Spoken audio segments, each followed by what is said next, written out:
अस्सलाम वालेकुम दोस्तों, जैसे कि आप देख रहे हैं आज जो कल हमने पढ़ा था वो था कंजक्शन। आज पढ़ते हैं इंटरजेक्शन। इंटरजेक्शन होता है वो क्या है और इसका कहाँ पर यूज़ होता है और ये क्या क्या करता है। तो आज चलते हैं कंजक्शन को छोड़कर इंटरजेक्शन की तरफ। तो चलें इंटरजेक्शन की तरफ।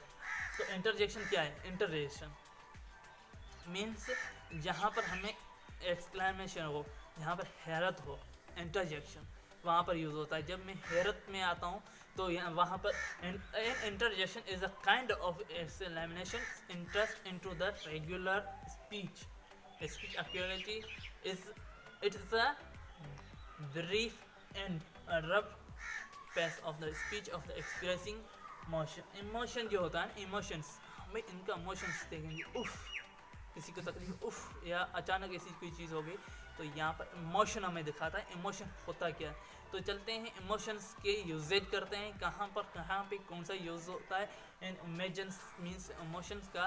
तो एग्जाम्पल्स मैंने दी हैं। एग्जाम्पल्स ए जो यहाँ पर लिखा है, wow that's amazing scenes, that's amazing means यहाँ पर एक सीन्स देता। Oh, I don't want him to come. ऐसे what? You never told me that. What? You never told me that means यहाँ पर इसे किसी हैरत कर देना। उफ, I didn't again. काश मैं दोबारा करता। ऐसे सेंटेंस जहाँ पर हम कंफ्यूज भी हो जाते हैं मगर ऐसे करते हैं जिस पे पछताव भी होता है। ऐसे सेंटेंस हम यूज़ करते हैं। यहाँ पर सारे मैंने एग्जाम्पल दिए हैं, आप भी इनसे बनाइएगा।